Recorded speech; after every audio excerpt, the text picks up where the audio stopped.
Hello y'all and welcome back. So in the previous two modules we have explored utilitarianism and deontology. And in one of the deontology videos I referenced this movie Captain America Civil War, where the Russo brothers pit Iron Man, Tony Stark, kind of as an embodiment of deontological ethics vis-a-vis these Sokovia Accords versus Captain America's broadly utilitarian perspective with respect to those same accords. And this divide between utilitarianism and deontology is roughly reflective of the state of ethical theory for the last 150 years, where these are seen as the kind of two opposed heavy hitter ethical theories.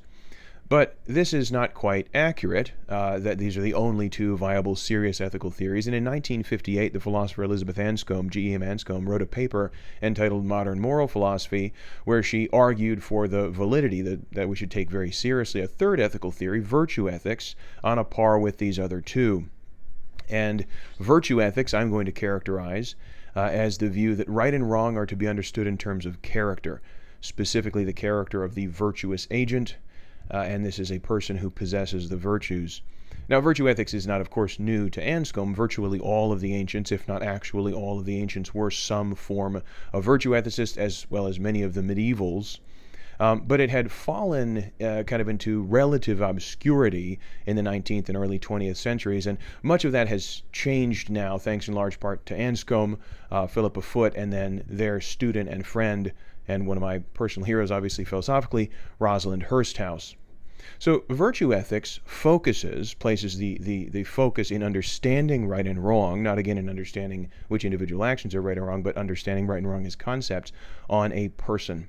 The best example I can think of this by far comes from my youth. So when I was in middle school, these bracelets became popular. I saw them everywhere, and they said WWJD. Now, I don't know if you've seen these or not. I occasionally see them, like once every few months, every 6 months or so. But if you're not familiar, I suspect you are, but if you're not familiar, that stands for what would Jesus do? And the idea here is that if you're in a tough moral spot, which you do, you look at your bracelet, says, what would Jesus do? And you imagine what Jesus would do in that situation, and you do that. Now, a lot of people really liked these bracelets, had them, enormously popular. Some people were critical of them, didn't like them so much. I can't remember if I had one or not. I probably did. But regardless, whatever you think of these bracelets, that, WWJD, is classic, straight up the middle virtue ethics thinking. It's the best example, indeed, that I can think of, just off the top of my head, of virtue ethics thinking. If you're in a tough moral spot and you don't know what to do, you don't calculate what will maximize benefit, as a utilitarian would. You don't go to a list of rules, as a deontologist would. I realize these are sort of caricatured representations of these views, but the basic idea is accurate. What do? You think of the best person you know, you imagine them in that situation, and you do what they would have done. Now, the obvious rejoinder to this way of thinking, and a rejoinder that I've heard to these bracelets, is that Jesus wasn't in the positions that we're in. So I take myself, 98% of the moral dilemmas I'm in life concern my job, my kids, and my romantic life, or lack thereof, right? And Jesus, of course, had none of these. He wasn't married, he didn't have a job, he was an itinerant preacher, and he had no children. So people say, what's the point of thinking what he would do if he wasn't in your situation? But of course, to make this objection is to completely miss the point. If the restriction that you place on your moral ideal is that that person has to be in exactly the situations you're in, then of course nobody would meet that standard. Nobody would satisfy those criteria.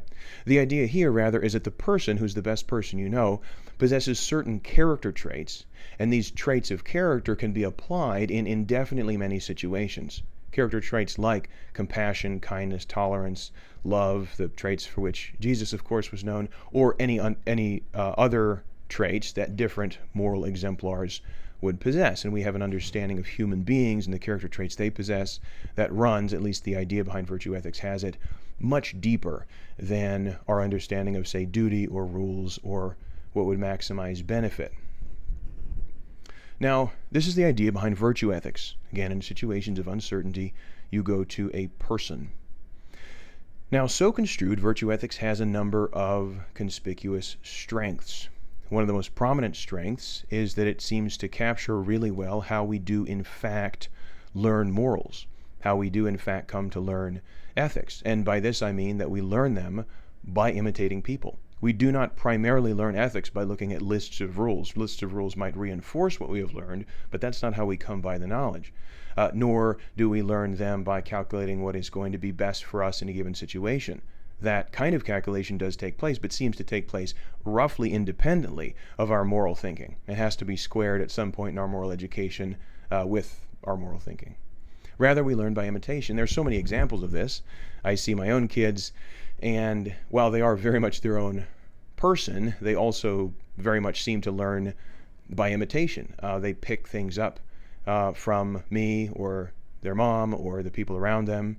My daughter's a good example of this. She's picked up this, so she lives in Latvia, she's Latvian. She's picked up this kind of dry, laconic Latvian humor, but I'm always making jokes. And there's a lot of reasons I do this, but she's kind of picked this up. So she and I play this game where I pretend to be the patient and she's the doctor. And we were playing as we were FaceTiming the other day, and she said, "Next." I came in, she said, "What's the matter with you?" Very kind doctor here, right? And I said, "Yeah, today I have, no physical pain, but I have some mental pain." She said, "Oh, you got some psychological pain?" I said, "Yeah." She said, "We'll have to run some tests to see if you in fact have psychological pain." I said, "Okay, that's fine." She said, "So I'm gonna say some things to you, and you tell me if you feel psychological pain when I say them." I said, "Okay." She said, "You're ugly." I said, "Well, yeah, that causes me psychological pain, right?" Anyway, so this is her sense of humor coming out. Countless examples of this, obviously. My son copies me, copies his mom. This is how kids learn and pick up traits, right? And virtue ethics captures this. It says, look, this is how we operate. We learn morals from a person. So it stands to reason that if you want to understand morality, if you want to understand ethics better, you go to a person. Again, think of the best person you know and do what they would do in that situation. Another conspicuous strength of virtue ethics, and this is perhaps the greatest strength, is that it captures what we do in situations of moral uncertainty. And I'm going to ask you this question: do you have somebody that you consistently go to for advice? Not everyone does. I'm not certain that I do, but most people in my experience do. And virtue ethics says, in situations of moral uncertainty, almost all of us will go to somebody that we see as wiser, that we see as, at least in this respect, morally better. We don't have to do that. We could, again, consult a list of rules. We could, again, try to calculate in our mind what is going to maximize benefit. I admit I'm not proud of this, but I sort of do this. It's known as overthinking, right? What if I do this? What if I do that? But most of us go to somebody for advice, and the virtue ethicist says this is evidence, indeed a form of proof, that our way of thinking is correct. When you need to understand right and wrong, you need to understand the right thing to do in a tough moral situation, you go to a person. You go to a human being.